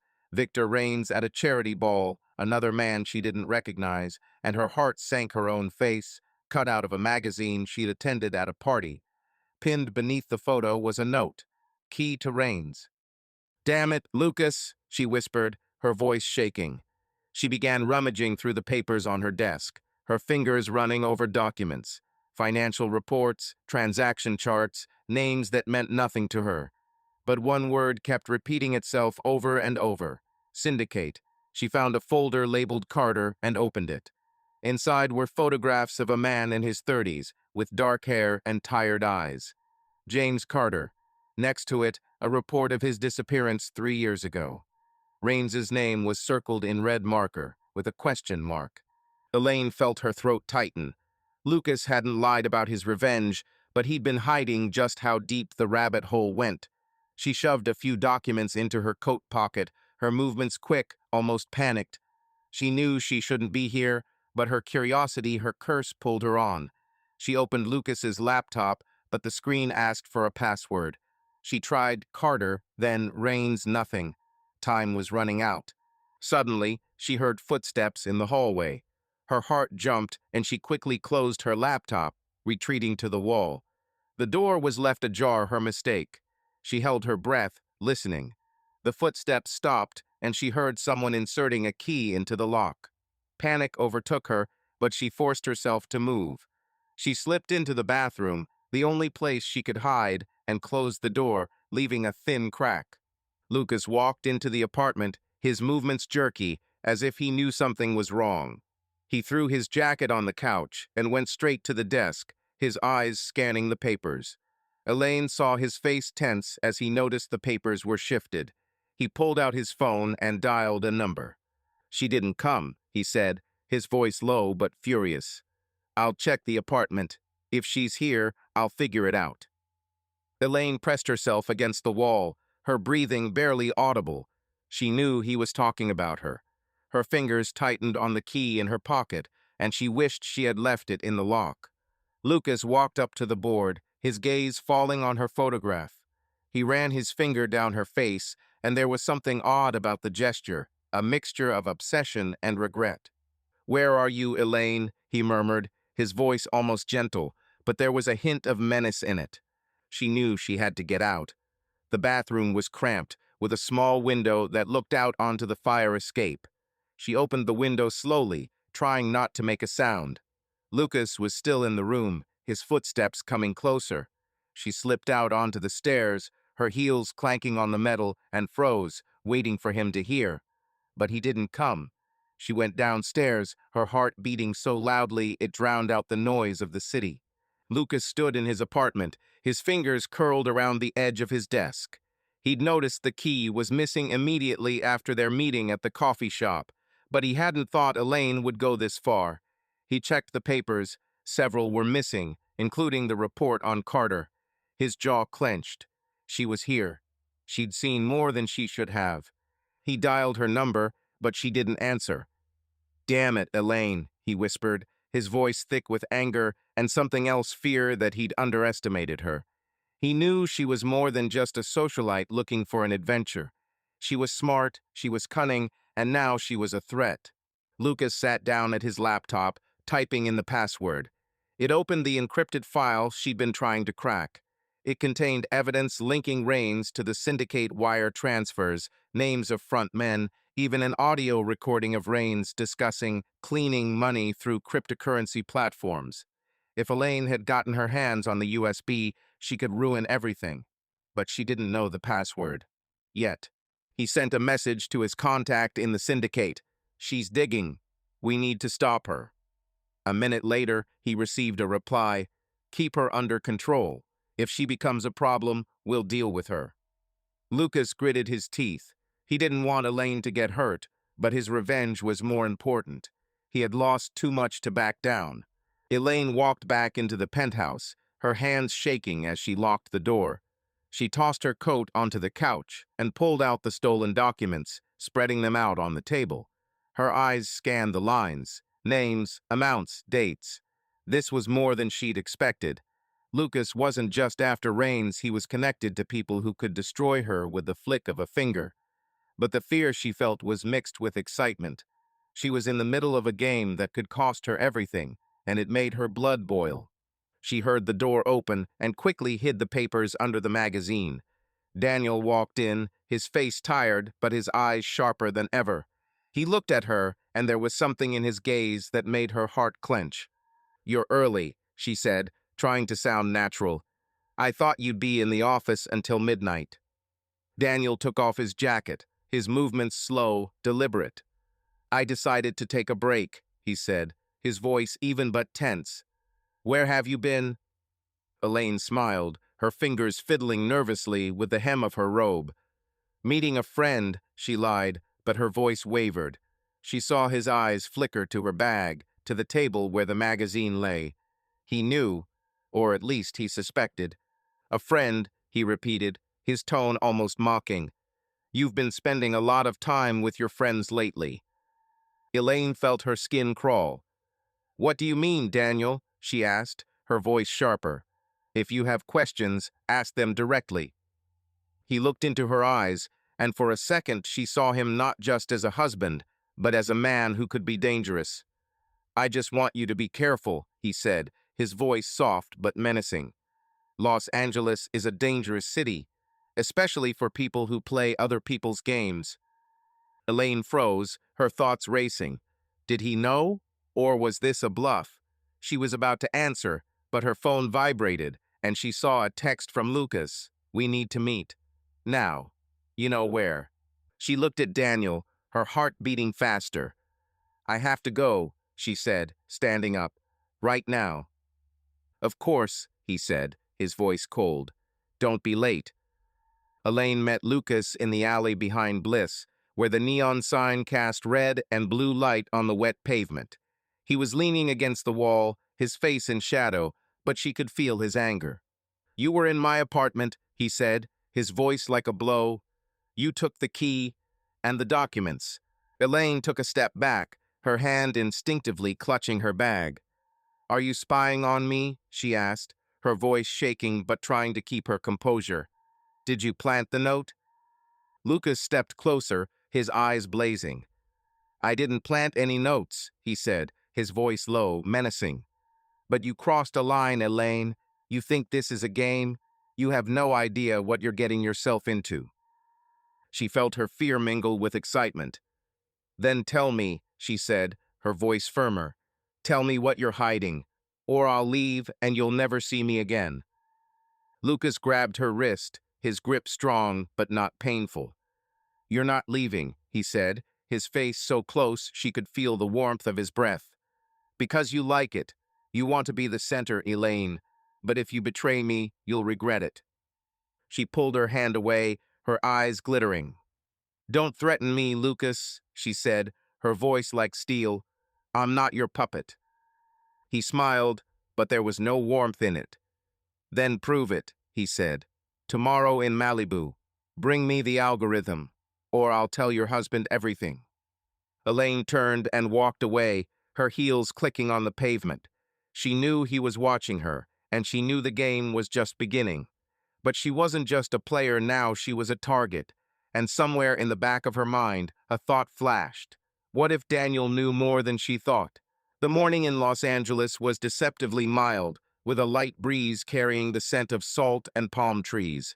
But in Daniel Walker's Santa Monica office, the air was thick with tension, as if a storm were about to strike. His fingers flew across the keyboard, the final lines of code for his false version of the algorithm lining up in a neat but deceptive architecture. This was his trap, the software equivalent of a landmine disguised as treasure. The code looked flawless, complex cryptographic protocols, elegant solutions to protect data. But at its core was a vulnerability that he had buried so deep that only he could find it. If the syndicate behind Victor Rains took the bait, they would reveal themselves, and Daniel would be ready. He leaned back in his chair, his eyes blazing with cold determination. In the last few days, he had gone from a man who simply wanted the truth to a chess player who calculated 10 moves ahead. Lucas, Kane, Elaine, Rains, they were all pieces on his board, and he was going to outplay them all. But deep down, where he would not allow himself to linger, a pain smoldered. Elaine, his wife, was more than just a piece in this game. She was his weakness, his vulnerability, and her betrayal cut deeper than he cared to admit. Daniel opened the monitoring software he'd used to track Elaine. Her phone showed that she was at a coffee shop in downtown, the same one where she'd met Lucas. He knew she'd skipped the meeting at Bliss the night before, which meant she was up to something. His note in her bag had done its job. He could see it in her demeanor, the way she became more cautious, the way her eyes darted when she thought he wasn't looking. He wrote another message from the anonymous number he'd created through the virtual server. He works for them. Don't trust him. It was short, but enough to heighten her paranoia. He sent it and closed the laptop, his lips pressed into a thin line. "You look like a man planning the heist of the century," Marcus Lee said from the door. He walked in with a clipboard under his arm, his bright shirt, this one with a flamingo pattern almost offensive in the sterile office. Daniel didn't smile. "What do you have?" he asked, his voice even but with a hint of steel in it. Marcus sat up, opening his tablet. "I checked the server logs like you asked. Your fake algorithm was downloaded at 2:17 am last night. The IP address points to a server in Hong Kong, but I found out it was routed through a chain of proxies. Someone really doesn't want us to know who they are." "Rains?" Daniel asked, his eyes narrowing. "Most likely," Marcus replied, scrolling through the data on the screen. "But here's what's interesting. The access was through our internal API. That means someone was using our company account. Not yours, not mine, but one of the ones we issue to contractors. I've already started checking, but it'll take a while." Daniel nodded, his mind working at full capacity. If the syndicate was using their own systems, that meant they had someone on the inside, or access they'd bought. "Find that account," he said, his voice cold, "and check all the logs for the last 3 months. I want to know who else has been messing with our servers." Marcus whistled. "You're serious, aren't you?" He paused, looking at Daniel. "This is about Elaine, isn't it? You think she's involved?" Daniel looked at him, his gaze hard. "She's not involved," he said, though his voice wavered on the last word. "But she's in danger, and I won't let her be used." Marcus raised his hands in a conciliatory gesture. "Okay, boss. I'll dig in, but be damn careful. If Rains finds out you're playing against him, it won't end well." "I know," Daniel replied, his voice quiet but determined. "Just do your job." With Marcus gone, Daniel went back to his plan. He knew Lucas Kane was the key to Rains, and Elaine was the key to Lucas. He planted another piece of evidence, a photo of James Carter, printed out from a police report, which he planned to plant in her car. On the back, he wrote, "Ask him what happened to Carter." It was risky, but he wanted her to start asking questions, to see that Lucas wasn't who he said he was. He didn't want to lose her, but if she chose Lucas, he had to be prepared for it. Elaine sat in the grounds, her fingers fiddling nervously with the edge of her napkin. Across from her sat Lucas, his posture relaxed, but his eyes wary. She couldn't shake the feeling that the walls were closing in on her. The note, the papers from his apartment, the USB drive she still couldn't open at all felt like a web she was caught in. And now this message, he works for them. Don't trust him. She didn't know who was behind it, but her instincts screamed that Lucas was hiding more than he was letting on. "You look like you're expecting bad news," Lucas said, his voice soft but threatening. "What's wrong, Elaine? Have you been going through my things again?" She looked him in the eye, her heart beating faster.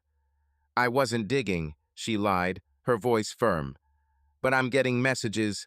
Someone knows about us, and about you." Lucas narrowed his eyes, his fingers tightening around his coffee cup. "What messages?" he asked, his tone sharp. "Show me." Elaine hesitated, but pulled out her phone and showed him the latest message. His face didn't move, but she saw his jaw tighten. "It's someone who's trying to screw us over," he said, his voice cold. "Don't believe it, Elaine. They want you to doubt." "Why shouldn't I?" she countered, leaning closer. "You demand that I steal from my husband. You threaten me. And now I find evidence that you're connected to the syndicate. Give me a reason to trust you, Lucas." He smiled, but there was no warmth in it. "You found the documents," he said, his voice like a blade. "You were in my apartment, and you're still sitting here. That means you want the truth. And I'll give it to you, but not here. Tonight in Malibu.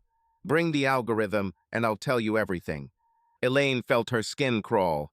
She wanted to believe him, but the words from the note and the text rang in her head. "What if I refuse?" she asked, her voice quieter, but still threatening. Lucas leaned closer, his hand brushing hers under the table, his fingers tightening on her knee. "Then you'll lose everything," he said, his voice almost a whisper. "Your husband will find out about your escapades, and he won't be the only one. You know what Rains is capable of." Elaine pulled back, her eyes glittering. "Don't threaten me, Lucas," she said, her voice like steel. "I'm not your pawn." He laughed, but there was no joy in it. "You're already in the game, Elaine, and you know it." She stood up, her movements sharp. "I'll think about it," she said, grabbing her bag. "But if you're lying, you'll regret it." Elaine returned home, her thoughts a mess. She had found a photograph in her car when she got in after the coffee shop.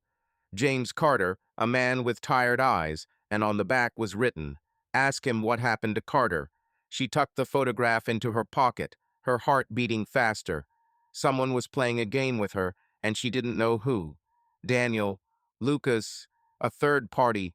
She felt the walls closing in, but she couldn't stop. The game was too exciting, too dangerous to leave. She walked into the penthouse and froze. Daniel was sitting on the couch, his laptop open but his eyes glued to hers. "You're early," he said, his voice calm but tense. "Where have you been?" Elaine forced a smile. "At the coffee shop," she said, her voice light, but she knew he didn't believe her. "Meeting a friend." Daniel nodded, but his gaze was sharp as a blade. "You spend a lot of time with your girlfriends," he said, his tone almost mocking. "Maybe I should meet them." Elaine felt her throat tighten.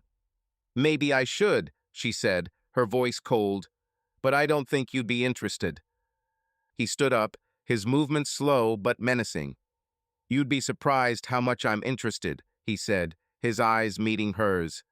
"Be careful, Elaine. Los Angeles is a dangerous city." She retreated to the bedroom, her heart beating faster. She knew he suspected, but she didn't know how far he was willing to go. And now, with Carter's picture in her pocket and Lucas's threats in her head, she felt like her world was crumbling. But instead of backing down, she decided to play the game, because it was the only thing that made her feel alive. Daniel watched her go, his fingers tightening on the arm of the couch. He knew she was lying. He had seen her location, knew she was with Lucas, and he knew his plan was working. She was starting to doubt, starting to ask questions. But he also knew time was running out. If the syndicate realized his algorithm was a fake, they would come for him. And for Elaine, he loved her, despite everything, but he couldn't let her destroy everything he'd built. He had to end this game, even if it meant losing her. The rain fell steadily, heavy drops pounding the rusty tin roof of an abandoned warehouse on the outskirts of Los Angeles, creating a steady rhythm that sounded like the pulse of a dying city. A neon sign, miraculously intact on the side of a nearby building, blinked red and blue, casting jagged reflections on the wet concrete. Elaine Walker stood in the shadows by the doorway, her fingers clutching the USB drive she'd stolen from Daniel's office. Her raincoat was soaking wet, but she barely noticed the cold. Her heart was pounding as if it was trying to escape her chest, and her thoughts were a jumble of fear, guilt, and a strange, almost painful excitement. She knew that today would be the end of it, all, her victory or her ruin. Lucas Kane was waiting for her inside, silhouetted in the dim light of the lantern hanging above the loading dock. His face was tense, his eyes like dark pools that drowned her doubts. He demanded that she bring him the algorithm, a prototype that could change the game in the world of cybersecurity. But Elaine had made a choice. She was not going to give it to Lucas. Instead, she sent Daniel an anonymous message with the coordinates of the warehouse and a warning. They want your code. Be ready. She didn't know if he would come, if he would believe her, but this was her only chance to undo what she had done. You're late, Lucas said, his voice cutting through the rain like a knife. He stepped closer, his dark cloak fluttering like a raven's wings. Where's the algorithm? Elaine clutched the drive in her pocket, her fingers shaking. I have it, she said, her voice steady despite the storm inside her. But I want the truth, Lucas. Everything. Who are you? And what do you want with Rains? Lucas narrowed his eyes, his lips curling into a cold smile. Are you still playing your games, Elaine? He asked, his tone almost mocking. I thought we had a deal. You bring the algorithm, I give you your freedom. Or have you changed your mind? She took a step forward, her eyes meeting him. I found your papers, she said, her voice quiet but full of steel. You work for the syndicate, Lucas. You're not a truth seeker. You're one of them. His face didn't flinch, but she saw his hand curl into a fist. You don't understand, he said, his voice lower, menacing. Rains ruined my life. He killed Carter, my partner. I don't work for the syndicate, I use them to get to him. And you, Elaine, were my key. But if you betray me, I'll tell your husband everything. About Nick, about James, about everyone who's been in your bed. Elaine felt her throat tighten. His words were like a blow, but she didn't look away. Are you threatening me? She asked, her voice shaking but furious. I'm not your puppet, Lucas, and I won't let you ruin my life. He stepped closer, his face so close she could feel the warmth of his breath. Then give me the algorithm, he said, his voice almost a whisper, and we'll both leave here, together. Elaine was about to answer, but at that moment headlights cut through the darkness. A black SUV pulled up to the entrance of the warehouse, its engine cut out, and Daniel stepped out. His figure was sharp in the flickering neon light, his face cold as marble. He held a small tablet in one hand and a gun in the other that Elaine had never seen before.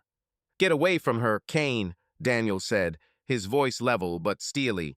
It's over. Lucas turned, his eyes narrowing. Daniel Walker, he said, his tone mocking but tense. Are you here for your wife? Or your code? Elaine looked at Daniel, her heart beating faster. She hadn't expected him to come, hadn't expected him to be armed. But his gaze cold, focused was not what she was used to. This was not her husband, but a man who would do anything. I've come for both of you, Daniel said, his voice like a blade. Elaine, give me the drive. She froze, her fingers still clutching the USB in her pocket. She saw Lucas tense, his hand sliding to his belt, where she knew the knife was hidden. Daniel, she said, her voice shaking. Not now, he interrupted, his gaze never leaving Lucas. Give it to me. Now. Elaine took a step toward him, her hand slowly reaching for the drive. But before she could hand it over, Lucas lunged forward, his knife glinting in the neon light. Elaine screamed, but Daniel was faster. He ducked, his tablet falling to the floor, and the next second he elbowed Lucas in the jaw. He staggered back, but didn't fall, his knife swung back, aiming for Daniel. You don't understand what you've gotten yourself into, Lucas growled, his voice full of rage. This algorithm is their ticket to billions. They won't stop until they get it. Daniel blocked the blow, his movements precise, as if he had trained for this moment. They already have it, he said, his voice cold. The false version, and when they try to use it, I'll know who they are. Lucas froze, his eyes widening. You, what? He asked, his voice hoarse. Elaine watched them, her breathing ragged. She handed the drive to Daniel, her fingers shaking. I sent you the coordinates, she said, her voice quiet but firm. I couldn't let him win. Daniel looked at her, a mixture of pain and relief flickering in his eyes. I know, he said, his voice softening. But it's not over. Lucas laughed, his laugh bitter, almost mad. You think you've won? He asked, his knife still in his hand. Rains will destroy you both, and you, Elaine. He turned to her, his eyes blazing. Do you think he'll forgive you? I know about every lover you've had. Nick, James, that guy from Malibu. I can tell him everything. Elaine felt her blood run cold. She looked at Daniel, expecting anger, pain, anything. But his face remained unreadable. You won't tell, he said, his voice like a whip, because you won't get out of here. Lucas lunged forward, but Daniel was ready. He grabbed his arm, twisted it, and the knife fell to the floor with a metallic clang. The next second, he hit Lucas in the knee, and Lucas collapsed onto the concrete, his breathing heavy. Daniel raised his gun, pointing it at Lucas. No, Elaine said, her voice shaking. Daniel, please. He looked at her, and there was a storm in his eyes. He threatened you, he said, his voice quiet but full of pain. He used you. I know, she replied, her eyes filling with tears. But I made a choice. I'm with you. Lucas laughed, his voice hoarse. You think this is the end? He asked, his face twisted in pain. The syndicate will find you. Rains will find you. Daniel lowered his gun, but his gaze was cold. Let them try, he said. He pulled the tablet from the floor, still running, and entered a few commands. The algorithm is destroyed. The false version is already in their hands. They will give themselves away. Elaine looked at him, her heart clenching. She had never seen him like this before, not just a developer, but a man willing to fight for what he cared about. She stepped toward him, her hand brushing his. I'm sorry, she whispered, her voice barely audible over the rain. Daniel looked at her, his face softening. We'll deal with it, he said, but not here. He took her hand, and they walked out of the warehouse, leaving Lucas on the floor. The rain poured down, washing away their tracks, and the neon continued to flicker like the heart of a city that never slept. The syndicate was weakened, their plans were ruined, but Elaine knew it wasn't over. She had made a choice, but the price of that choice was still ahead. The rain had stopped, leaving a damp sheen on the streets of Los Angeles, where neon lights reflected in puddles like broken mirrors. Daniel and Elaine Walker's penthouse was quiet, almost silent, as if the city outside held its breath, watching them. The air was filled with the scent of expensive whiskey and the faint scent of her perfume, a bittersweet jasmine that always reminded Daniel of the early days of their marriage. They stood by the picture window, looking out over the shimmering city, but their eyes were fixed not on the lights, but on each other. Their shadows, long and thin, merged on the silk curtains, a symbol of their unity or the fragile illusion of it. Elaine held a glass of wine in her hand, her fingers shaking slightly, betraying the tension within her. She was dressed in a simple black dress, but without its usual polish her hair was slightly disheveled, her makeup long since washed away by the night. Daniel stood next to her, his shirt unbuttoned at the neck, his eyes tired but sharp as the blade he had wielded so expertly in the warehouse fight. Lucas Kane had disappeared into the night, the syndicate under attack, their dirty money exposed thanks to a false algorithm Daniel had planted like poison bait. But victory had brought no relief. It had left behind only the truth naked, painful, irreversible. You knew, Elaine said, her voice low, almost a whisper, but heavy. She turned to him, her eyes searching his face for answers. All this time, about Nick, about James, about Lucas, you knew. Daniel nodded, his gaze unwavering. I knew, he said, his voice even, but with the pain he'd suppressed for so long. I saw you slipping away. It was little things at first, the late returns, your scent that wasn't just yours.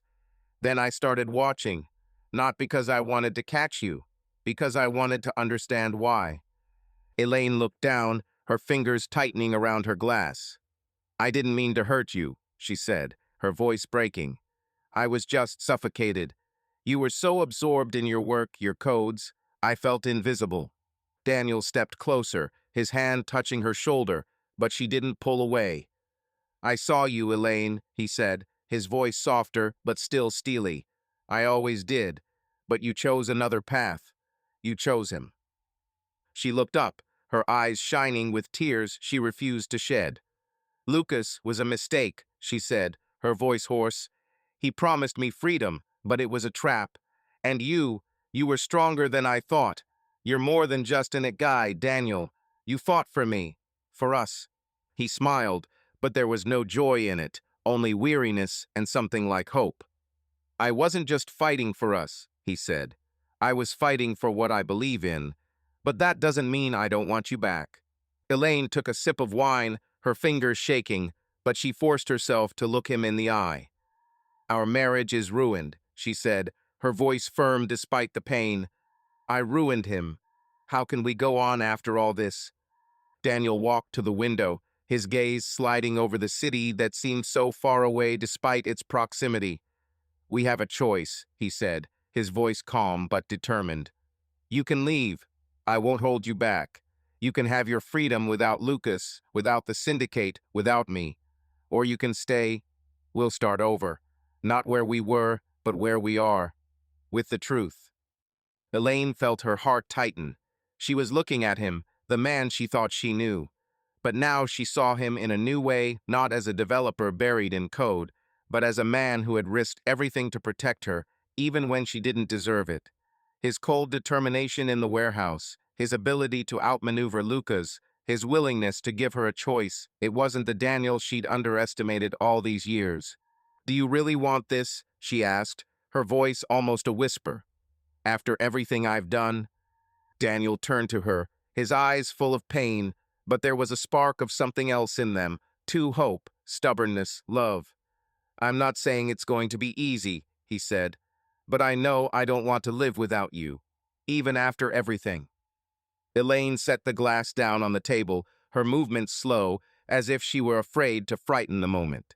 She walked toward him, her hand touching his chest, where his heart beat.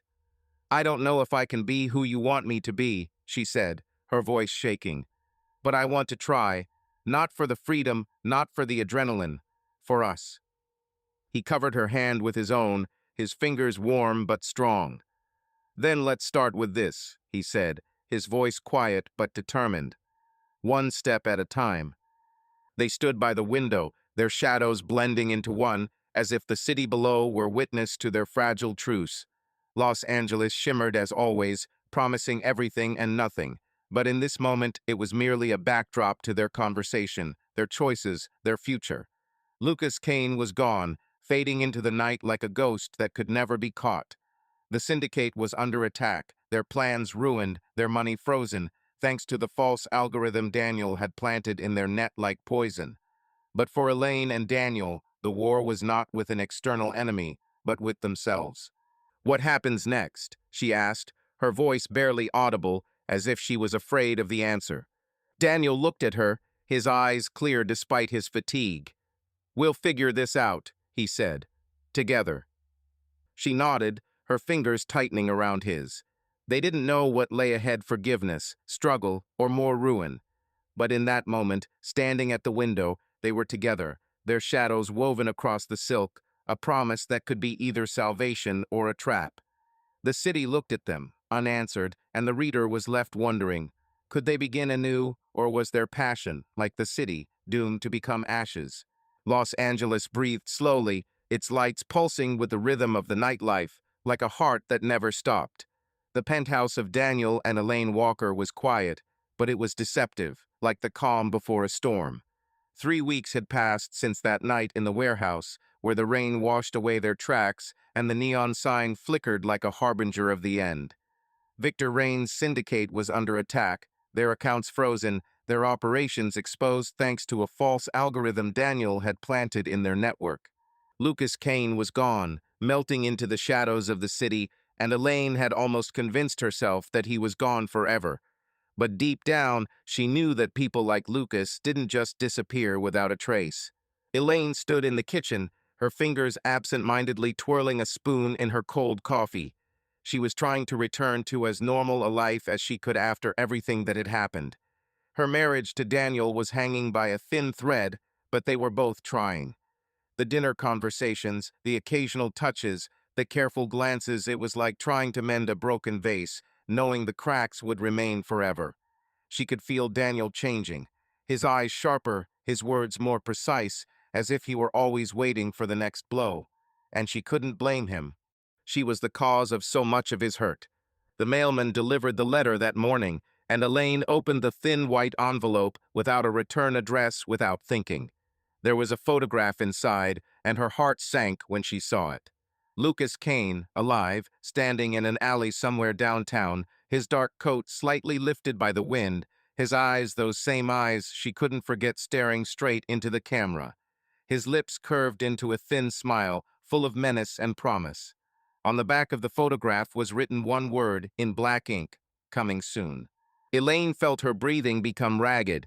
She quickly tucked the photograph into the drawer, her fingers shaking. Lucas was alive, and he wasn't finished. She knew she should tell Daniel, but something inside her, fear, guilt, or maybe the last of the adrenaline Lucas always gave her, kept her silent. She closed the drawer, her eyes darting to the window, where the city shone, as always, unconcerned by her worries. Daniel walked into the living room, his footsteps almost silent on the soft carpet. He held the tablet in his hand, but his gaze immediately fell on Elaine. She stood at the table, her posture too rigid, her fingers still touching the drawer handle. He knew her too well not to notice the change. "Is something wrong?" he asked, his voice calm but wary, like a man used to looking for vulnerability. Elaine turned to him, her smile too quick, too forced. "Nothing," she said, her voice light, but she knew he wouldn't believe it. "Just thinking." Daniel stepped closer, his eyes studying her like a code with a hidden error. "You're a bad liar, Elaine," he said, his tone soft but steely. "If something's wrong, tell me. We agreed to be honest." She looked at him, her heart beating faster. She wanted to tell him about the photo, about Lucas, about how her world was falling apart again. But the words died in her throat. Instead, she moved toward him, her hand brushing his chest, where she'd always felt his warmth. "I'm trying," she said, her voice hoarse. "I'm really trying, Daniel." He covered her hand with his own, his fingers strong but careful. "I know," he said, his eyes never leaving hers. "But if you're hiding something, it won't help us. Not you or me." Elaine nodded, her gaze lowering. She knew he was right, but the fear was stronger. Lucas was like a shadow haunting her, and she didn't know how to get rid of him. She didn't know if she wanted to. Part of her, the one that craved danger, still felt his pull, his poisonous allure. But the other part, the one that looked at Daniel, wanted to stay, wanted to build something real. "Give me time," she said finally, her voice almost a whisper. "I'll figure it out." Daniel looked at her, his face unreadable, but there was a flicker of pain in his eyes. "We have time," he said, "but not forever." He turned to the window, silhouetted against the city that never slept. Elaine came to him, her shoulder touching his, and they stood silently, looking out over Los Angeles, where the lights flickered like stars falling to earth. Their shadows merged into one, long and fragile, like their marriage, like their hope for a new beginning. But somewhere in the darkness, Lucas Kane's echo still rang out, promising that the game was not over. Daniel wasn't blind. He saw the way Elaine flinched when she opened the drawer, the way her fingers froze, the way her voice cracked. He knew she was hiding something, and his instincts, honed by years of analyzing code and hunting for vulnerabilities, told him it had to do with Lucas. He hadn't seen the photo, but his monitoring software, still active on her phone, showed a spike in her text activity. Nothing concrete, but enough to know that someone had entered their lives again. He didn't tell her he was still watching. He didn't tell her his plan hadn't ended at the warehouse. The syndicate was weakened, but not destroyed. Victor Raines was still at large, and Daniel knew that men like him were unforgiving. He also knew that Lucas wasn't dead, his body hadn't been found, and the police weren't asking questions. That meant he was out there, somewhere, in the shadows, plotting his next move. "Are you going to the office?" Elaine asked, her voice breaking into his thoughts. She stood next to him, her hand still touching his, as if she were afraid he would disappear. Later, he replied, his voice calm, but inside he was already making a plan. I want to spend the morning with you. She smiled, but there was a hint of worry in it. It's like the old days, she said, her voice soft but sad. When we were just together. Daniel looked at her, his heart clenching. He wanted to believe they could go back to the way they were, but the truth was different. Their marriage was like a code with a bug in it.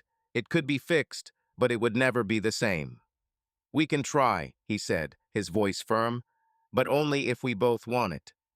Elaine nodded, her fingers tightening on his arm. I want to, she said, and there was sincerity in her voice, but also fear. But I'm afraid, Daniel, I'm afraid it's not over. He didn't answer, but his look said it all. He knew she was right. Lucas was alive, and his shadow still hung over them. But Daniel was ready. He wasn't the same man he'd been a year ago. He'd learned to play their game, and he wasn't going to lose. They stood at the window, their shadows merging into one, a symbol of their fragile unity. Los Angeles spread out before them, its lights flickering like promises that could be salvation or a trap. Elaine felt the weight of the photograph hidden in the drawer, and she knew she couldn't ignore it. Lucas would return, and with him would come danger. But she also felt the warmth of Daniel's hand, his determination, his strength that she had underestimated for so long. Daniel looked out over the city, his mind far away. He knew Lucas wasn't gone forever. He knew Rains was still out there, somewhere, in the shadows, plotting. But he also knew he had Elaine not who she was, but who she could become. And he was willing to fight for her, for them, even if it meant another war. Their story was not over. It remained open, an echo in the darkness that echoed to the rhythm of the city. Could they begin again? Or was their dance doomed to continue until the shadows swallowed them? The answer was out there, in the neon and the night, waiting for its moment. Subscribe to our channel so that your love doesn't cheat on you, and go ahead and listen to the next story, because this story is nothing compared to the next one. If you're under 18, don't even think, click to the next one.